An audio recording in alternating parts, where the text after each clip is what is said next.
So, welcome to this week's episode of Our Lives. Have you ever wondered what happens when somebody dies? It's good. Every one of us listening to this today will experience death in some form, whether it's a loved one, a partner, or somebody else. Have you ever wondered what you do when that happens? Is your only experience of arranging a funeral something you've seen on the movies? We are joined today by Jacob Walsh, who otherwise known as the Yorkshire Funeral Director, who is going to talk us through some of the basics. Jacob, welcome to the show. Hello, thank you very much for having me. I know you're very active on TikTok, and people come to you and ask you lots and lots of questions. And I think perhaps a lot of that is around people not feeling able to openly ask these questions for fear of distressing their loved ones and other people. So I think you do a great service on there, and you do lots of live events, which is also fantastic. Today, we're going to talk through some of those questions that you do receive. So first of all, I'd like to ask you, how did you get into becoming a funeral director? Because I'm not sure you sat down with your careers advisor at 14 and said, I'd like to be a funeral director. No, so I was wanted to be a vicar.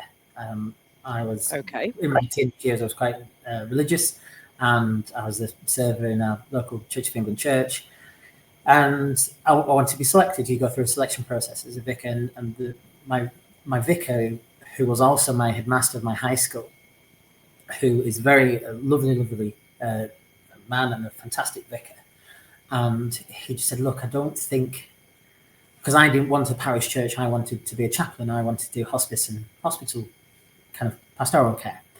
And he says, well, I think when you leave university, you won't be married, you won't have kids, you won't have any kind of life experience. So what I'm saying is to you, not never, just not now, and just go find your life, find where life takes you. So I kind of accepted it. It is what it is, and that's saying that, it's. I went off my merry way. Worked in hospitality, and but I kind of still helped out in funerals. Like I used to bear my mum's dad, my grandfather. He was an undertaker as well. It was a TA Moore, a construction and an undertaker, because they were all joiners back in the day, 60s and 70s. And so I was helped out with him as a bearer or a funeral service operative. And then I ran pubs, did hospitality for 12 years. And when COVID happened, the only real industry that was working was funerals. Went back to my local independent and said, I'm free for work. My pub's closed for COVID, and if you need any help. So I worked for the gentleman who owned it, the Castleton, in Castleton and Walsh, and we got on really well. And he's in his 60s, he's 60 now, and he just went, I've had enough. Do you want to come as a partner? And then he decided to step away. So it's just me now. And so, so I kind of worked my way from the ranks and kind of worked my way up as a funeral service operator, funeral ranger, and funeral director. And it's the best thing I've ever done. It may sound odd. I can imagine. No, well, you say it sounds odd, but I think I can imagine being able to give people comfort in those times when they need it most is very, very rewarding in so many ways.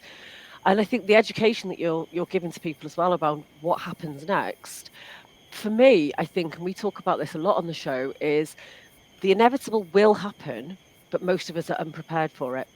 And when we find out about it, it's in those times when it's the worst possible time to find something out. So what we want to do is bring awareness of what you do. Would you agree? Yeah, absolutely. And because it's still a taboo thing, It is. You your parents or grandparents, you kind of the first kind of loss in your life is generally your grandparents, although sometimes you can lose your parents younger or other family younger.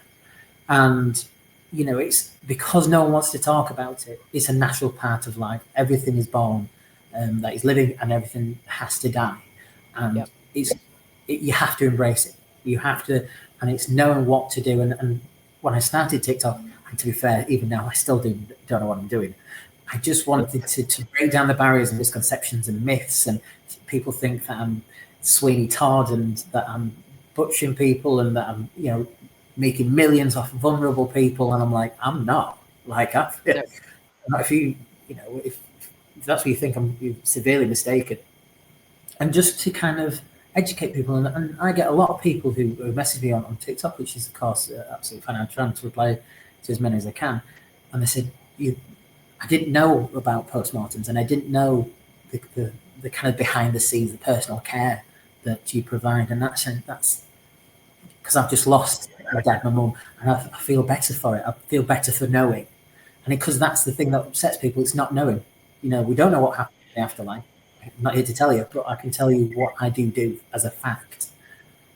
Yeah, I think that is very comforting, and we've spoken on previous occasions. The way you speak about people who've passed is so respectful and so decent, and I think that's very reassuring to families too. So if we have a family member, so we get to some of the practicalities. We have a family member, and perhaps it's a grandparent or an older person in our lives, and they pass away at home. What is the process? What do we do? I mean, panic could be one response, but who do we call? Yeah, So there are two main variables of this. If the passing is expected, so the Macmillan nurses or Marie Curie or some hospice care is being provided, it's what we call an expected death because they're on palliative care. So you would ring the district nurse or your Marie Curie nurse or your Macmillan nurse to do a record of the fact of death. So it's a sheet that they fill in. They do verification, so they verify that this person has passed.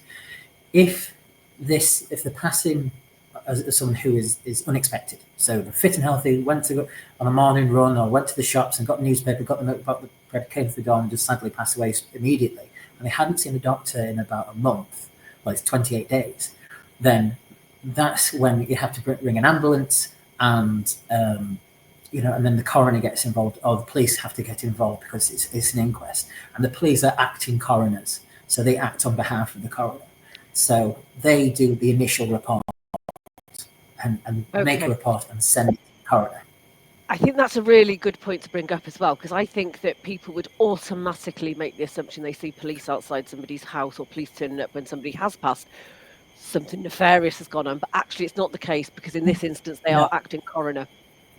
Yeah, and it's absolutely, we do not think anything bad has happened. It's just a blanket procedure that they have to attend. They don't naturally think that everything's happened. It's just people unexpectedly pass away. It's happened to us when someone says, "Oh, so and so has passed away." Well, I only saw him last week, and I saw him at the pub. I saw him at the post office.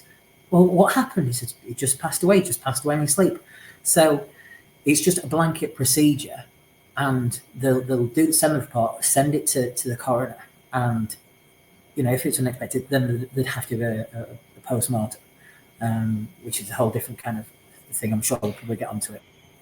There are two different types of post-mortem, though, aren't there, or an autopsy. So you've got the sort of external sort of signs. Is that where there's illness involved potentially, or there's no signs of violence? And then there's sort of a fuller process as well. So there's two types of post-mortem. So post-mortem is Latin for after death. Post meaning after, and mortem meaning to die or death. And there's invasive and non-invasive. So some hospitals, like Hull, that's our local coroners, Doncaster's another local coroners, York is another local coroners, and if they have sometimes they have a body scan like a CT machine, and they will put them through the scanner and they can be able to see what was the cause of death. So therefore they don't have to do an invasive post-mortem. Hull doesn't have that option. They sometimes have to send them to Lincoln because that's our closest one, I do believe. So if they do, they have to do a post-mortem. They try not to be as invasive as if it's unnecessary. However, there has to be a cause of death. That's the whole point of it. So they'll say that they'll do an external, so they'll obviously the deceased, make notes of any marks, bruises, rashes, maybe injection marks, trauma to the head, things that they can visually see. Make a note of it, turn the deceased onto the front, do the same on the back, and then usually there are external identifiers to say that, okay, this person looks like they've had a stroke, or this person looks like they've had a heart attack, and they may just only go into the chest cavity, or they may just go into the head. If something is not that obvious, then they'll just start the top and work down where they'll start on the head and then go into the chest cavity. They sometimes, not always, will remove certain organs for histology. So they'll remove an organ and take tissue samples, and they do that anyway for the initial report. But say if something needs a bit more analysis, they'll take histology, which takes very thin shavings and put it underneath the microscope, and it takes a while. So once they've gathered that evidence, and the medical examiner, the doctor who's doing that report, has done the report to give it to the coroner, they can then assess and see whether any further investigation has happened, that needs to happen, whether the investigation is well, this person has died of natural cause, that they've had a brain aneurysm, stroke, heart attack, and then, or need to wait for what the histology has to come back. So it's open pending further investigation. So that evidence to then say it's done. Can a funeral take place? What point do you get involved? Can a funeral take place while this is still under investigation, or does this cause a delay on being able to have the funeral service? It can. Okay. Some places postmortems take longer than others.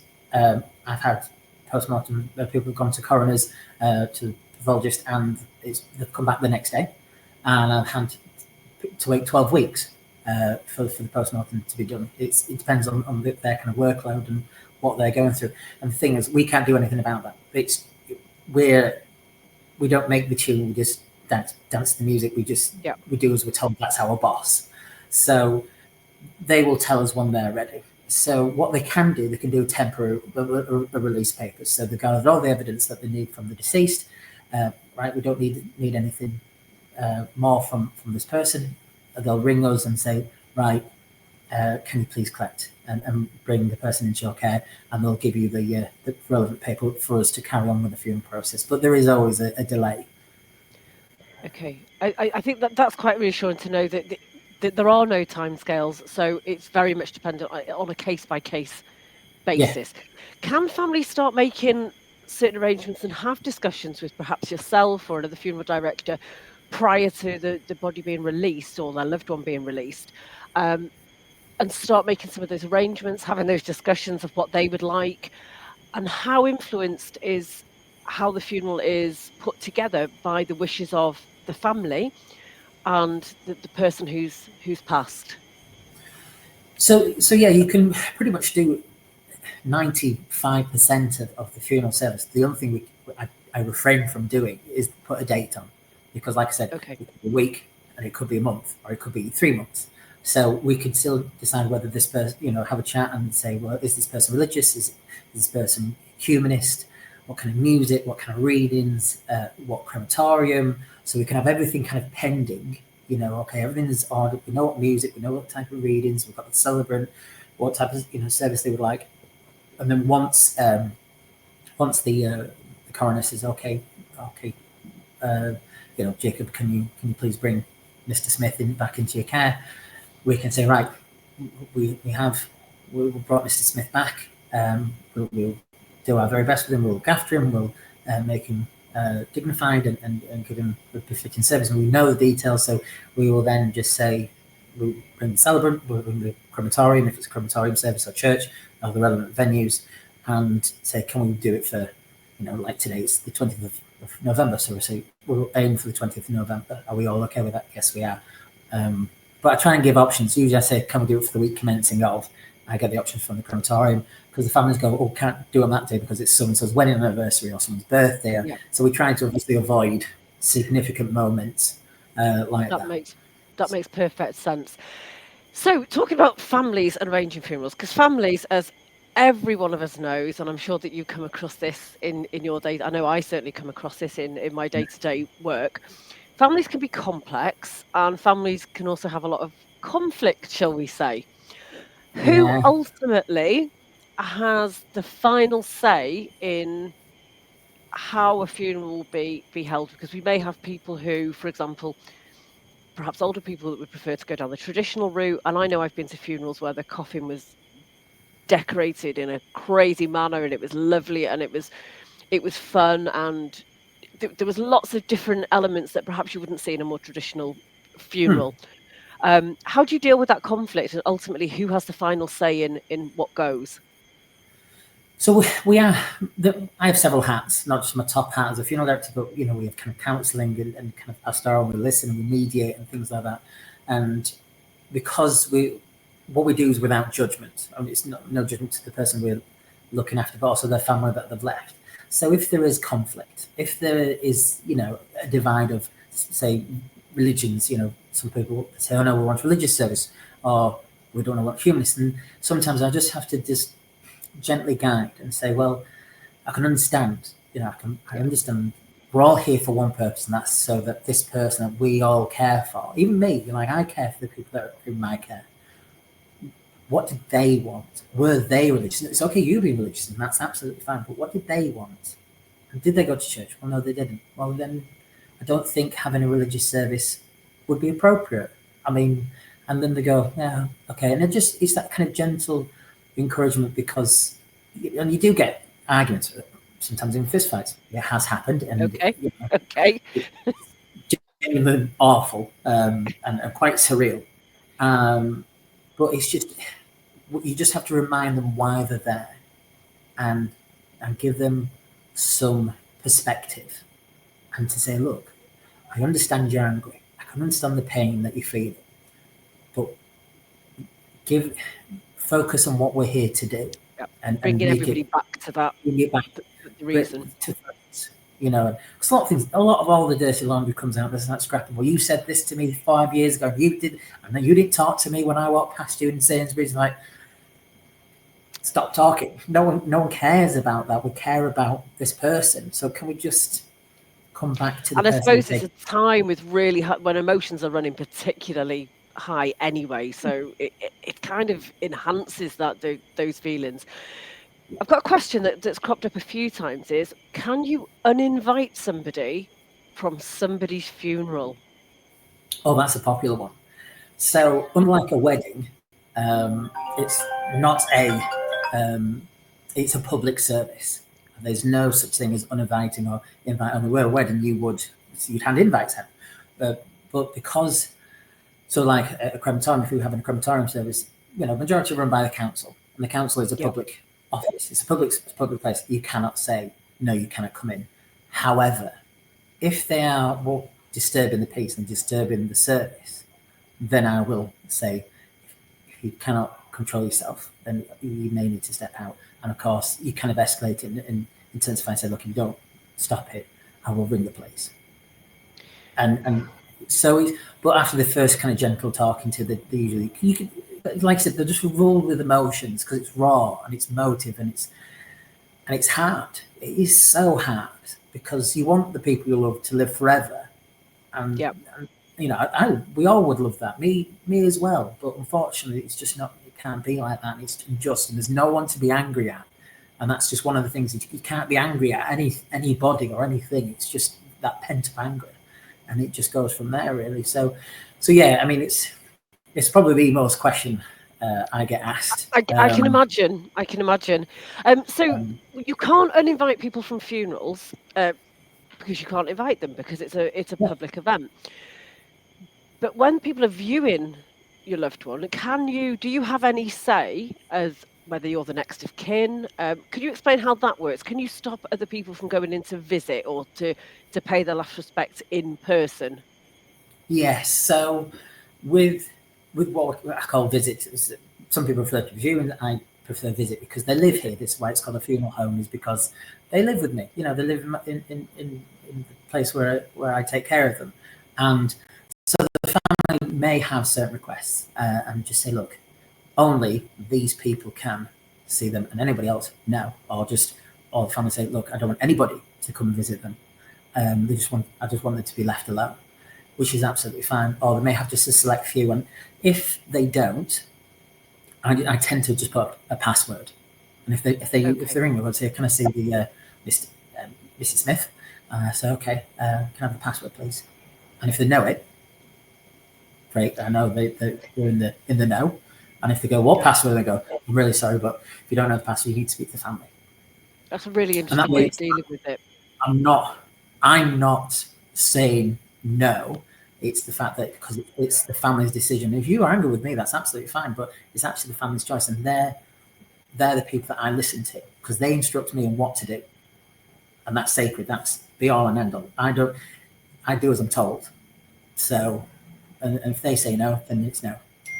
No, that's great. So, are there circumstances where you yourself would recommend that people do not visit their loved one? And I'm sure that I can think of a few occasions where I think perhaps it wouldn't be appropriate. What are your thoughts on that? Legally, we can't stop families Okay, seeing. We have waivers that we ask people to sign. Say you can, but this goes against my professional opinion.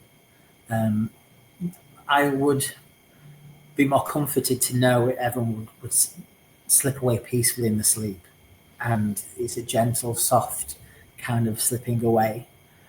But unfortunately, we all know that sometimes it isn't like that, and sometimes it can be a more traumatic passing, whether it be like a road traffic collision or can involve a train or things like that, or they may not have been found for a significant amount of time and changes have started to happen. And I'm not an embalmer, so I get my embalmer to come in, and if he turns around to me and he's really good, he teaches for the BIE, the British Institution of Embalmers. So he's okay, not, he's a fully qualified embalmer, and he teaches. So if he can do it, he'll do it. But if he can't, then it's at the point of kind of no return. And sometimes it'd be wrong to start interfering with something that later stage because you need to kind of let them rest. They need to be left alone, you know. So we would just say to the families, and the 9 times out of 10, they will listen to us. And I would just say to them, look, I'm really sorry, but changes have started to happen. And you don't need to go into detail. Just no, say, look, changes have started. I don't think you would find it a positive experience you visiting your loved one. If the coffin lid was on, and yes, absolutely fine. But I would strongly recommend not to. So, and they trust it because that's what they trust us, because that's why they chose us. They absolutely. want opinions, they want our professional advice. That's what we're here to do. So, um, but I'll say to them, I can't legally stop you, but I'll make you sign a waiver so that nothing comes back on us, because you may get PTSD. You've got to look after the mental health. You've got to, Absolutely. that's important, because that's something you need to, because come to see someone's loved one who's passed away is traumatic, and not everyone can handle that amount of pain. So I'll have to make him sign away and say, look, I've gone against the instructions and advice from Jacob. I take full responsibility, and that's it. So we be legally covered. Okay, that's really interesting. And I think probably I would feel anyway in the long term it's more beneficial. You can make sort of temporary decisions, or you think you want something, but actually trusting the professional in the situation would definitely be the way forward. So we're going to get into different types of funeral now. So burial, obviously very traditional, and I found out the other day that one of my best friends, she wants to be buried. We did an episode about it. She wants to be buried, which I said was very extra of her. Mm. But she's Christian. She would like to be buried. We also then talked about cremation, which in my head, and I could be completely wrong here, please feel free to correct me, is for me now cremation almost feels like the standard, the go-to of what people are doing. And then we'll get on to direct cremation. Mm. Um, so is cremation the go-to now in a crematorium? Yeah, it is. As things like fashion changes through the years, so does everyone's view on things. So originally, 30 something years ago, you would have a church and a burial. That was Yeah, it. That was the kind of what everyone went to. And then obviously cremation started to become a bit more popular and financially viable, because burials are quite expensive. Just for the plot of land alone yeah, can be up to £2,000, even more down south because there's less land. So, what I think the Sun Life 2022 to 2023 was somewhere between about 5.5 and 6,500 for a burial. Because it's the average. So some are less and some are more. It's just, obviously depends on what kind of service you have. But, whereas a cremation, the a service in the chapel, like our local one. It's an hour service. With the cremation, it's £1,000. So you're still getting the service. So you get the venue of the service and the cremation itself for half, what be half the price. Yeah. So you, Dying you isn't could get. cheap. No, It's not. it's not cheap. It's not. It Cost of is. living crisis. We also have a cost of dying crisis as Yeah, well it is on our hands. generally.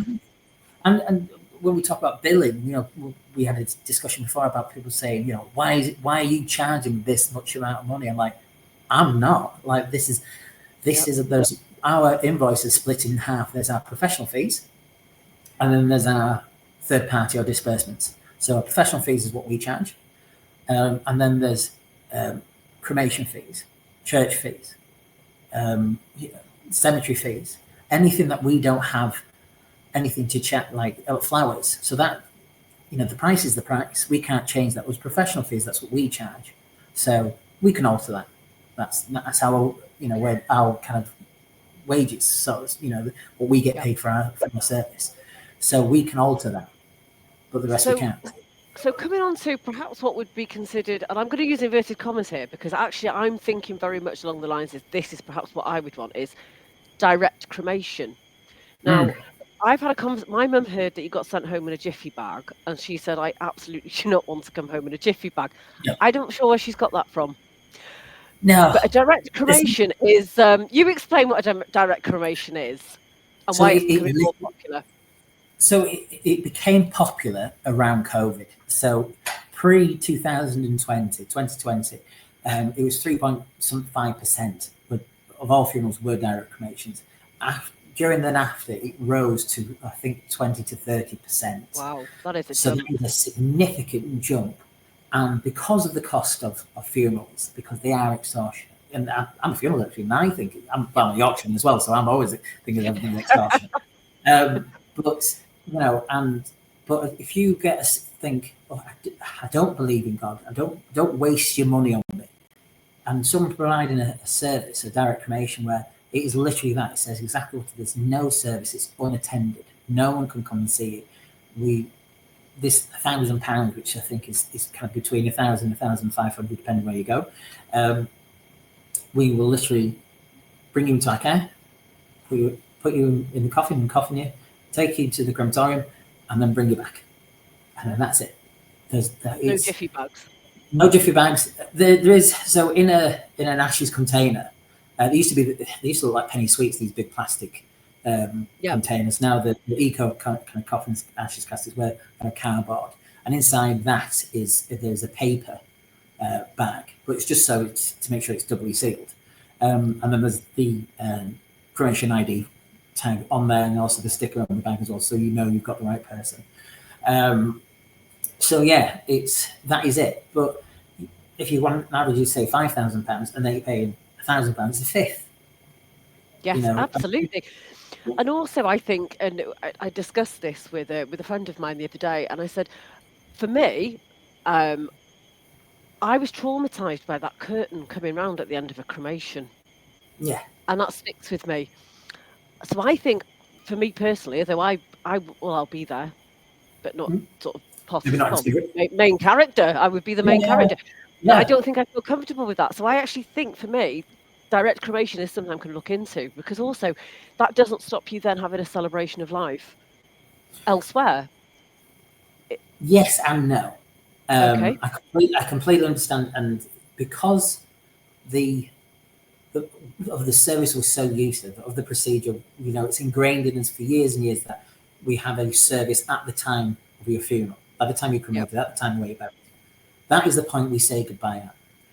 And what I do, direct cremations, and if for anyone who is thinking about it, just think of your family as well, because they are the ones that left. And then when you take them away and bring them into our care, all you can bring back is a box of ashes.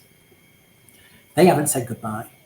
There's no formal goodbye. They could raise a drink, but it's still not the same. It's not, it's for not all, but some people that have come back to me went, I really wish I hadn't done that because I've not stood up and done.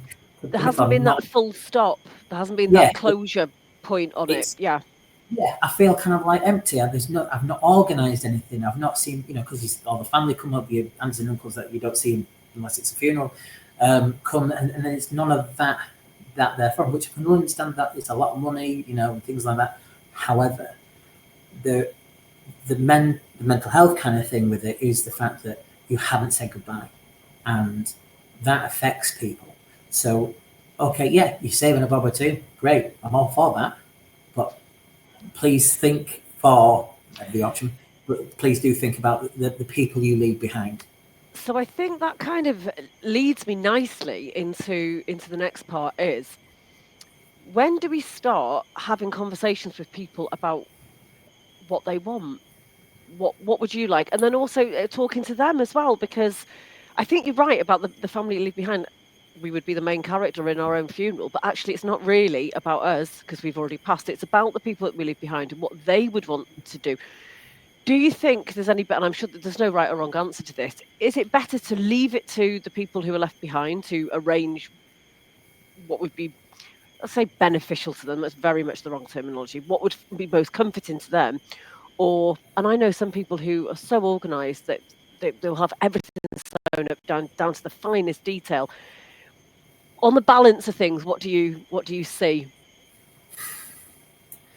Probably one of the saddest things when I come to an arrangement is when I sit down with the family and I go, so what kind of service would your grandma, granddad, mum, dad, brother, sister, they would like? And they go, I don't know. I honestly Oh, don't know. They never spoke about it. And generally, I don't. And you can see the panic and dread going, geez, like, I don't, they never even said. It's not something we ever discussed. And when do you discuss it? It's to sit down and have a cup of tea and go, so, are we buried or cremated? You think, is this what have we got planned? It's, yeah. What's about to happen next? it's what's in this tea? So you kind of think, and I think you should talk about it. I mean, my parents, my mum was a nurse and was a social worker, and her father was an undertaker, and so we have an open discussion. She has helped me give personal care to ladies. So when I have ladies in my care, she'll come in and help me do personal care, so washing and dressing, and I'll have a look. She'll be open to it. She goes, look, this is kind of what I want. Oh, I like this music, or just you don't have to have you don't have to sit with a list and to jot it down, but No. just go, oh, this is a song, or just make it informal. And when if there is limited time, so obviously people who have been diagnosed in terminal, End of life. end of life palliative care, and just do be gentle and say, look, I want to do you right by your service. I want this to be about you and solely you. What do you want? What can I do for you? How can I pay tribute to? Because that's what we do. We pay tribute to the people that we love, and that's what I help to do. And I like to get to know the people I look after in the family, so I can not do a copy and paste. I don't want to do a copy and paste and insert name here type funeral. It's interesting you've brought that up. So I've been to see what I'm going to call wonderful funerals, so personalised. You just knew that the person who'd passed would absolutely have loved what was going Hmm. on because it was 100% them. I've also been to funerals, unfortunately, where the person speaking at the front got the person's name wrong, probably I think 3 times. And I've also been to a funeral where somebody got up and said some not very nice things about the person who passed. It was, and everybody, just the colour drained from everyone's face. Yeah, And so I think I'm going to use again inverted commas. A good funeral can be very therapeutic for everybody involved in terms of that. And for me, I'm very much like you. Is I do have those very some great fun at parties. So how would you want to be buried? yeah, It's but I'm quite happy to have those conversations. And I think what I'd advocate for is making death less of a taboo. And that's part of the reason why we're having this conversation today and hmm, we run this podcast is we talk about things that do make people feel uncomfortable. But I want people to feel less uncomfortable so that we're all better prepared for it. yeah. It's just not to be afraid of it, and embrace it. Okay, it is sad, and I'm not taking anything away from that, but it's just about taking that deep breath before we get to it, and preparing yourself for what to come in. And that's why you do the TikToks, is to arm people with the knowledge, right? This is what to expect. Don't be alarmed if your loved one has suddenly passed away. Don't be alarmed, but please go. It's a blanket procedure. They don't think anything of it. They just are there because it's policy and procedures, nothing personal. And things like that. And, and what you said about doing a funeral is specific to that person. So I've got a funeral where she loved ABBA and racehorsing and things like that. So I put a picture of a racehorse on the coffin nameplate. She also loved cake. That was her. She loved cake absolutely. Who doesn't? Who doesn't? So I said, well, when people leave, why don't they take a slice of cake? Oh, what? Nice. I says, well, why don't we have a slice? That's what she loved. She loved having tea and cake. So why don't we?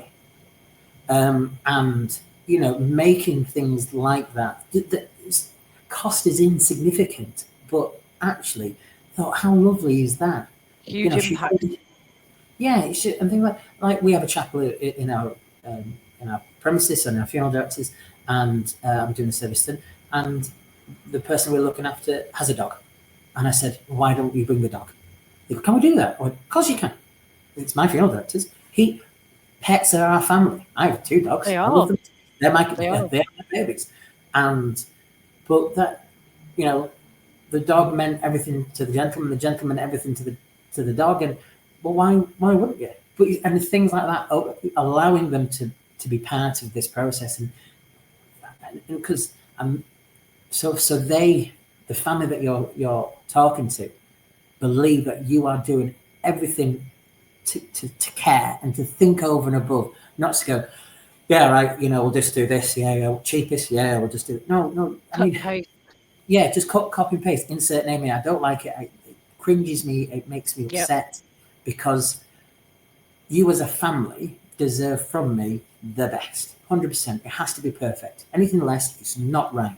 It's, everything has to be right 100% of the time for everybody. I don't care what religion, race, sexuality, gender, I don't care. You're all the same. You get 100%. I don't care if you have a direct cremation or a full bells and whistles cathedral job. You get the ultimate care regardless. And I will always, and I promise that I will give you the best that I can, day after day. And that's lovely. And on that note, we're actually running out of time. This has been a really fascinating conversation. And I know if you'd be happy to come back and have more conversations, I think it'd be wonderful. And if listeners, if you come to us, go and follow the Yorkshire Funeral Director on TikTok as well, because he's very open to answering questions on there. We will put all the details in the show notes. Jacob, thank you so much for your time today. Thank you very much for having me.